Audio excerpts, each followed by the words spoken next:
just don't know. I don't know. I'm looking, yeah. Marc Clarke, that's classic. I love it.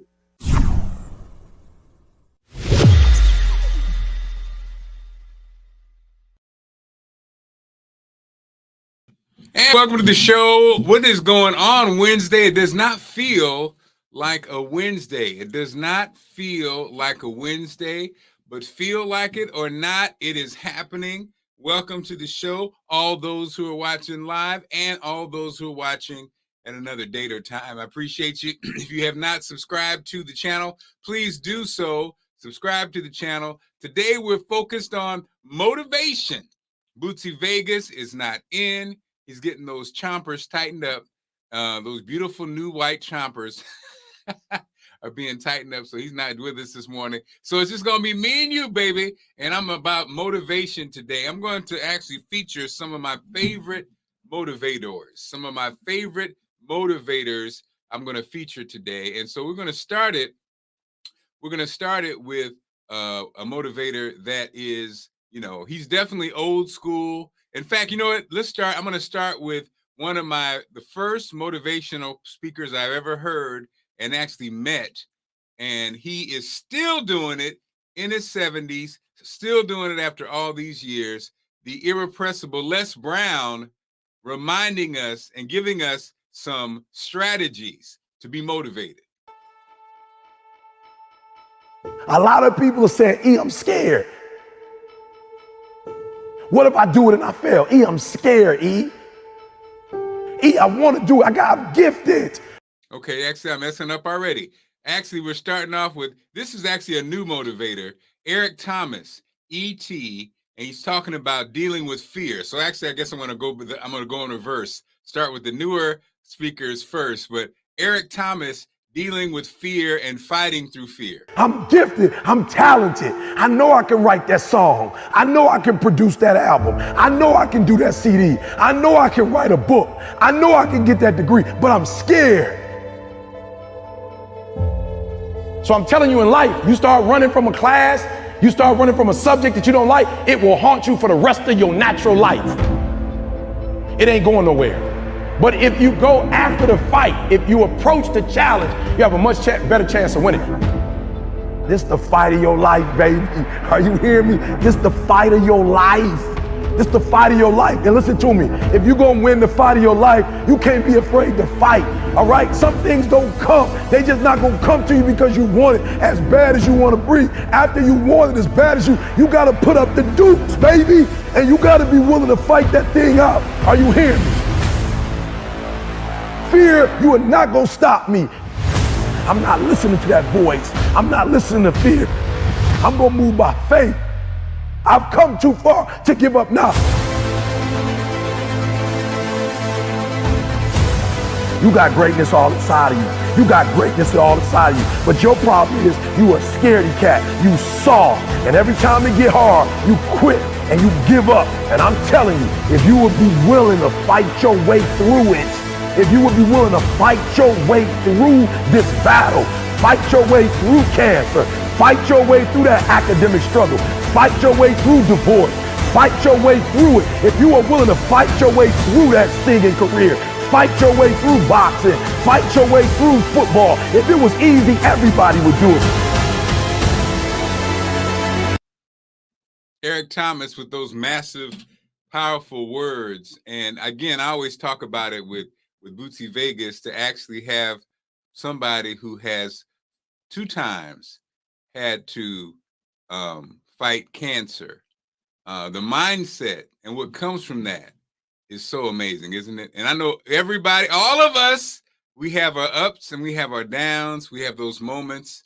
I think you get to a certain age where you start to realize that, oh, you're going to get through it. It may not feel like you're going to get through it, but you're going to get through it. But again, I find that these motivational speakers, a lot of the people who, you know, not a lot of people, us, when we're going through it, a lot of times there is that moment sometimes where you say, can I get through this? You know, and then it's interesting is, can I get through this? And the why me piece is always first, isn't it?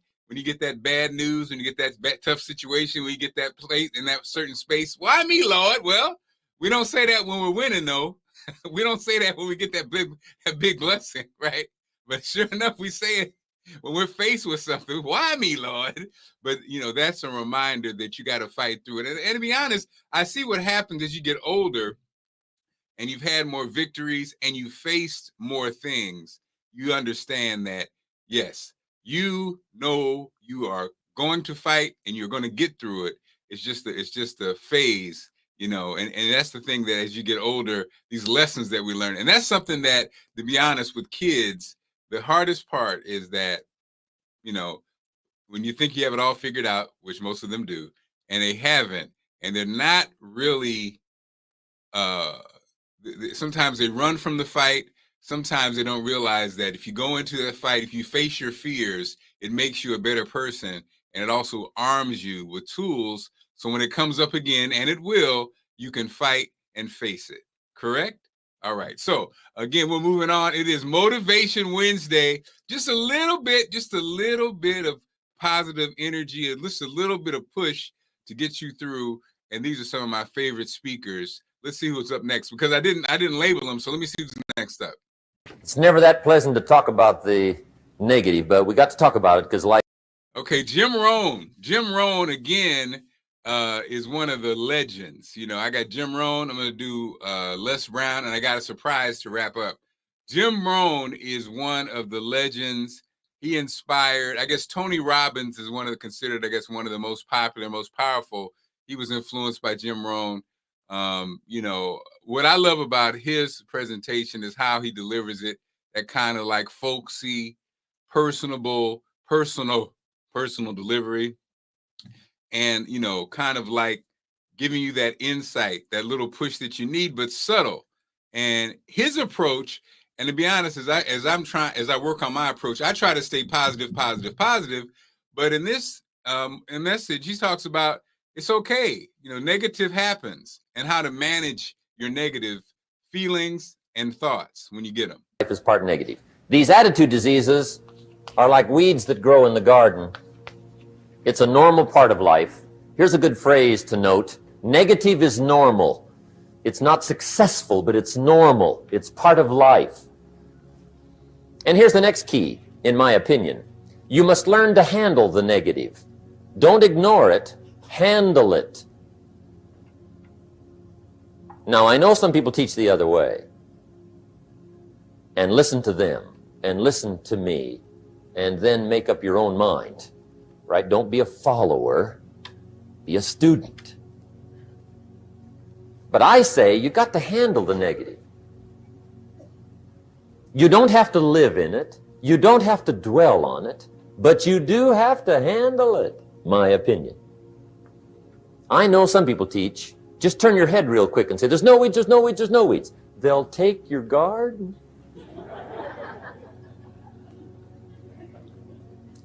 So you've got to handle the negative. Here's what part of it is. It's called the great war between good and evil.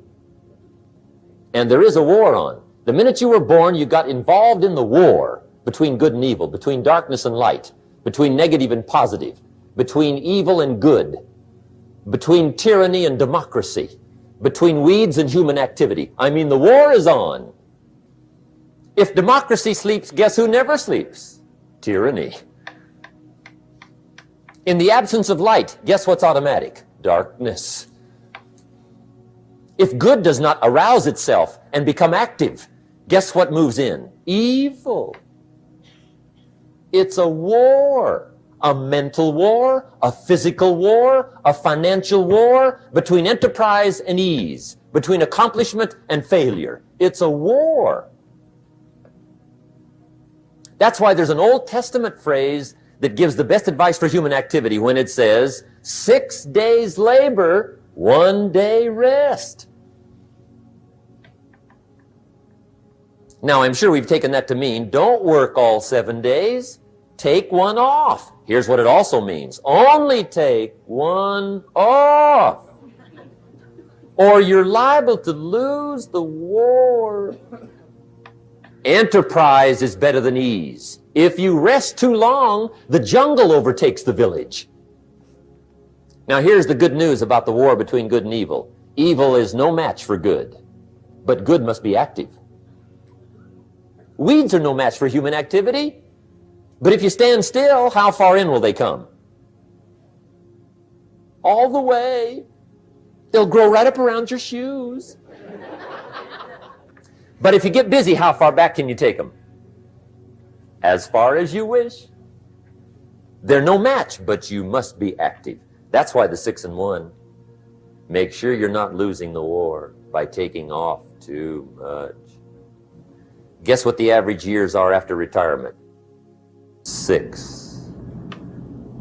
6. Which means don't retire. Your chances are too slim. Okay. The war between good and evil, the weeds. You got to make sure you recognize the negative, handle it, deal with it, and then go on. All right, so recognizing the negative. It's okay. I like to stay positive. I like to look at things not as negative, but it's okay to recognize it, but then move forward. Interesting thing that he said about retirement, huh? Interesting thing. You know, and also I've heard Denzel use this quote as graduation speeches. Enterprise is better than ease. Enterprise is better than ease. It's very interesting, right? When you kind of like, you know, I think when you're working a 9 to 5, or you're even just our daily lives is interesting. It's easy to get into a routine where you're not really engaging. You're just going through the motions, right? And so a lot of times we are busy, but we're not working on ourselves. We're just punching in and punching out. You know what I mean? It's almost like you're doing, it's like a rote learning thing. You're just regurgitating your day based on your schedule of things you have to do, not really being enterprising, using your mind, using your positive thoughts, using your creative thoughts, putting forth efforts, building the world that you want, as opposed to just being a cog in the wheel of the world, right? So a lot to unpack, but at the end of the day, I like that sentiment of acknowledging the negative. It's okay. It's to acknowledge the negative, but don't dwell on the negative. Now, and so Jim Rohn, old school. This, of course, is the gentleman that I first probably saw as a motivational speaker, and actually first person I met in real life. And he was just as gracious and kind as he seems to be in his presentations. The legendary Les Brown. The legendary Les Brown joins us for Motivational Hump Day right now.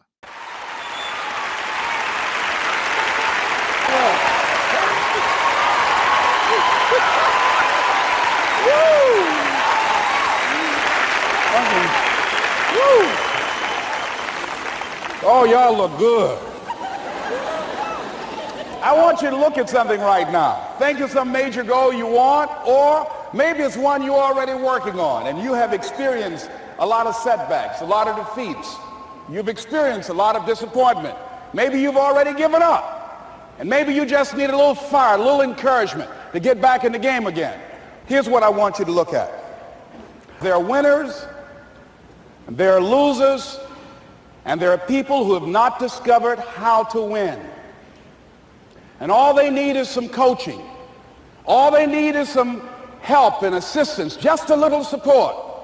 All they need is some insight or a different strategy, a plan of action to make some adjustments that will open up the key to a whole new future for them, that will give them access to the unlimited power that they have within themselves. That's all that they need.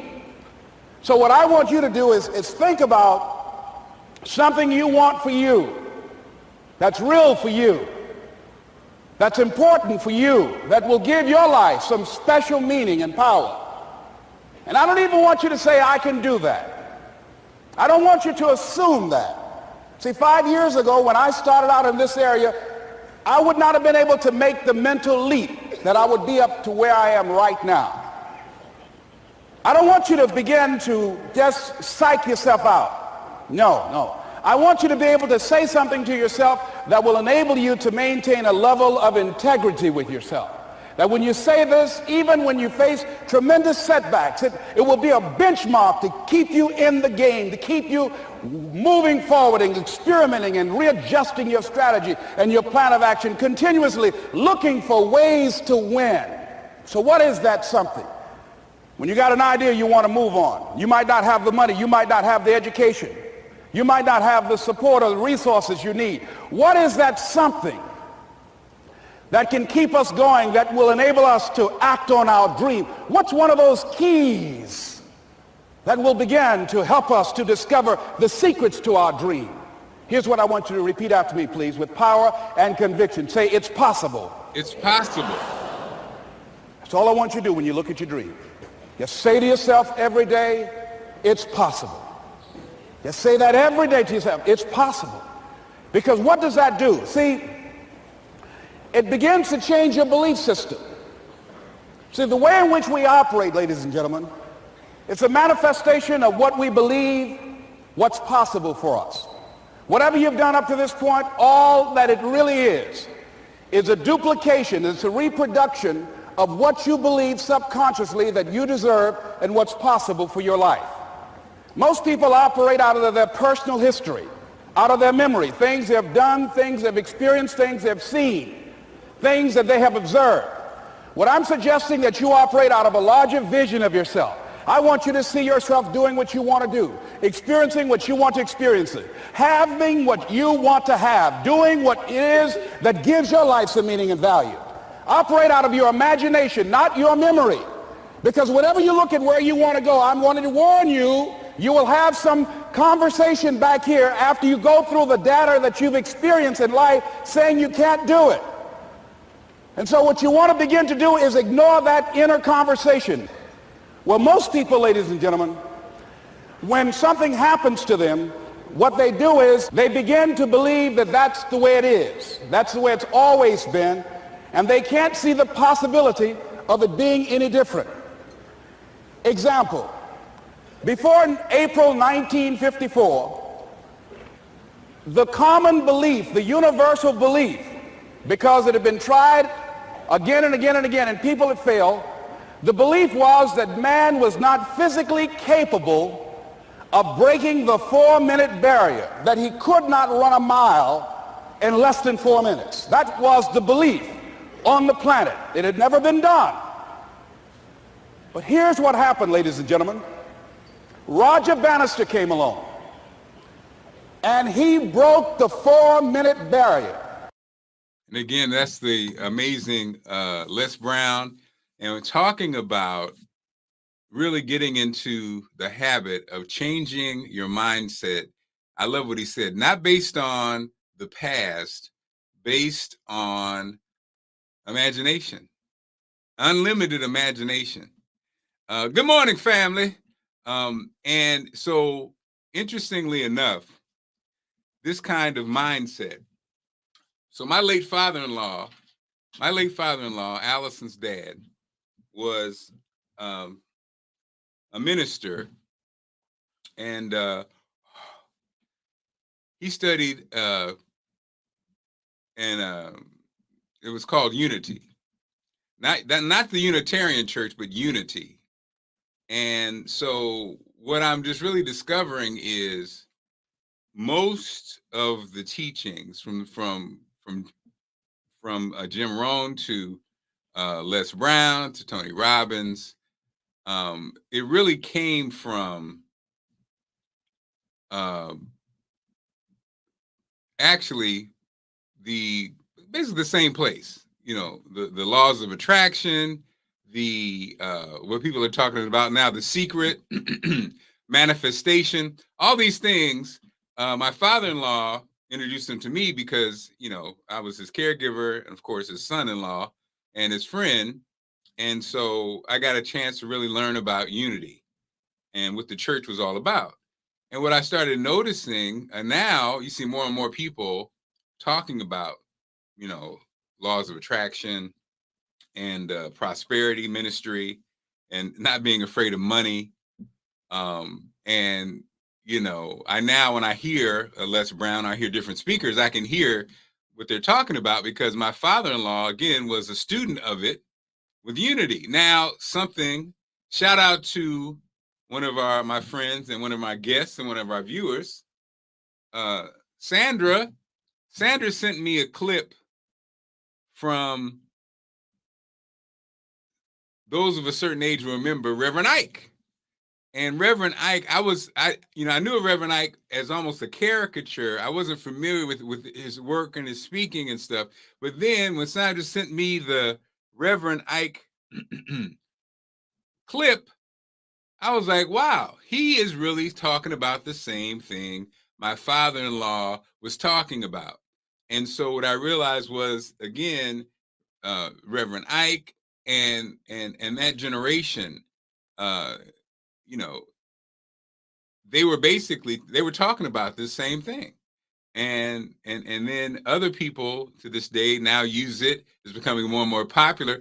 Even mainstream ministers now use it when they didn't used to use it. In fact, they used to battle against Reverend Ike because he was basically pulling the congregation from the concept of God being out there to the God within, which is a major principle of unity.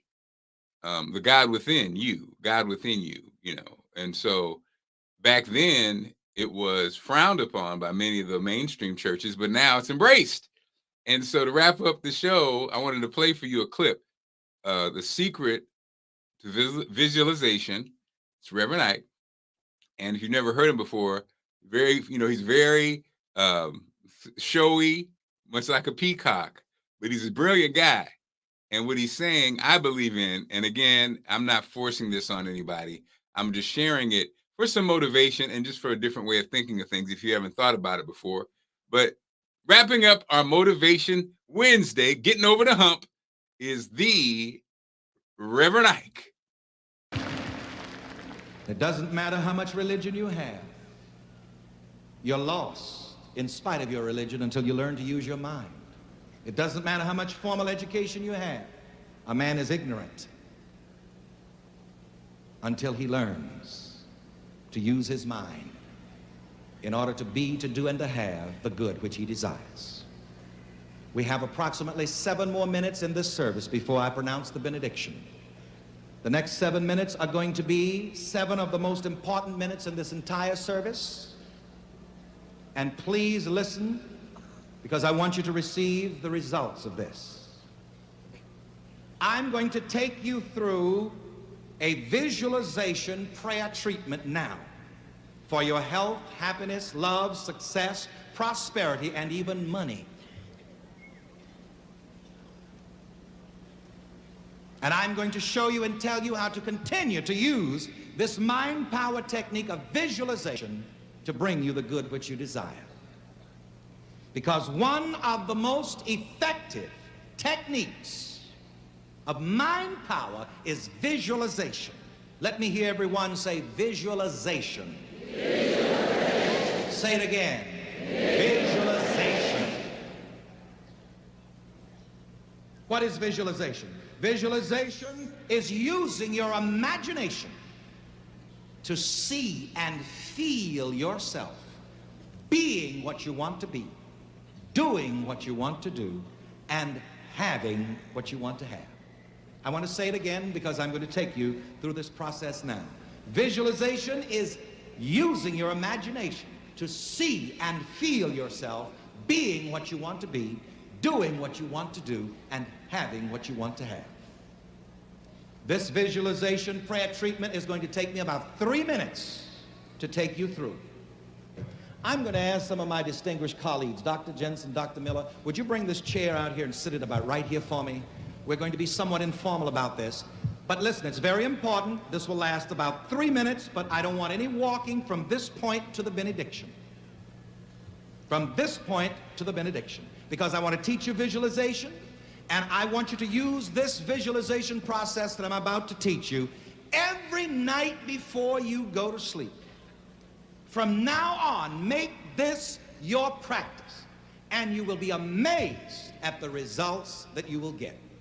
Those of you who have 3 minutes, now the visualization prayer treatment will last about 3 minutes, and then I want to give you the benediction. But I don't want anybody walking until the benediction, because it will only be a few minutes. I want you to be seated now, and let's begin the visualization prayer treatment. I'm going to enjoy the benefit of it with you. Get in the most comfortable position that you can get in. Now let me teach you how to use your mind power for visualization. Tilt your chin slightly. Close your outer eyes now, both of your outer eyes, and open the inner eye of your imagination. And repeat this visualization prayer with me. Right here and right now, I enter the secret closet of my mind. And I look upon the stage of my imagination. Look. Look. Repeat the whole thing after me. Look. Look upon that stage. Oh, this is me. This is my divine self that I see in my imagination.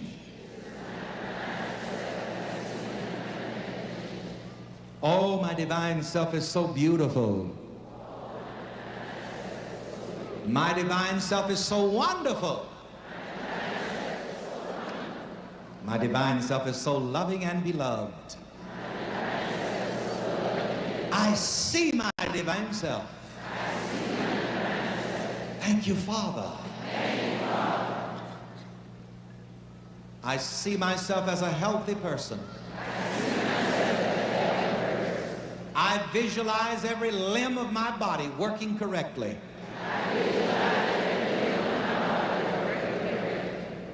I see my body in my imagination as a strong body, a healthy body. I feel God stretching out in my body.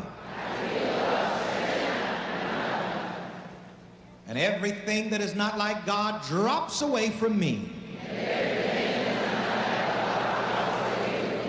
I see myself in my imagination remaining strong and healthy from birthday to birthday. I don't see myself becoming old and feeble. I see myself remaining young, youthful and strong, with my mind keen, until I leave this world. I see myself with the full use of my body and mind. Thank you, Father. Raise your hands for the benediction. And now the presence and the power. And just like that, that was, again, for those who've never seen Reverend Ike, not as controversial as his image would help you imagine, right? I basically, I'm very familiar with those type of prayers because my father-in-law, again, was a unity minister, and really focusing on, the God within, and focusing on attracting what you want to yourself by claiming it. Prayer being just basically just having a conversation. Your thoughts are prayers, right? There's a song called that. Your thoughts are prayers, and you're always praying. So making sure your thoughts are positive, make sure your thoughts are not negative. Make sure your thoughts are not filled with lack. A lot of times, worry becomes our prayer accidentally because we're worried about stuff and we're talking about it versus talking about positive things and talking about bringing the things to you. And I mentioned this the other day. Don't let what you see in front of you take you away from your positive consciousness. You know what I'm saying? Bills due, drama, fear can take you away from your positive focus. You have to kind of put it on perspective. Don't deny it. Accept it, but keep on moving. Accept it, but keep on moving. It's Wednesday. This week is almost over. Another exciting week. And again, claim the victory. Don't let the negative. I mean, I think we just might have had just a COVID situation. You know, we're taking COVID tests in the household. Don't let the negative that surrounds us bring you down or take you off your goals, take you off your positive space, take you off your dreams, and make you stop visualizing, and also stop creatively thinking about what you want things to look like. You know what I mean? All right. So just a little positive motivation for a Wednesday. As Jarrell says, it's all impactful to your health and wellness. Also, it's all this. You're right. You know, Jarrell, it was interesting. We were just out of town, and yes, and dreaming, just out of town for, let's say, Thursday, Friday, Saturday, coming back Sunday. And, you know, before we went out of town, you know, I was hitting my 10,000 steps. I did it one day, I think 2 of the days, but, you know, being in the car, diet getting affected, not drinking the water. Now it's cold outside, so getting those 10,000 steps, you know, I automatically was just doing it. Now, you know, a little cold, kind of creating excuses. So it's just like, just like that, it went from, I was 100% on top of my goals to slipping just a little bit because I was distracted. And so don't let the distraction, accept it. I'm talking to myself now, accept it, and then get back on track, right? Don't let it turn into a downward spiral, because I think that's what we allow ourselves to do a lot of times. We say, oh man, I messed up. Oh well, I might as well go ahead and eat this whole half a cow. You know what I mean? It's like, no, shake it off and hop back on the routine. Right? All right. So have a great one, everybody. Bootsy's back tomorrow. Hopefully you were inspired, but a little motivated by some of those videos. If not, thank you again for just hanging out, and we will see you tomorrow.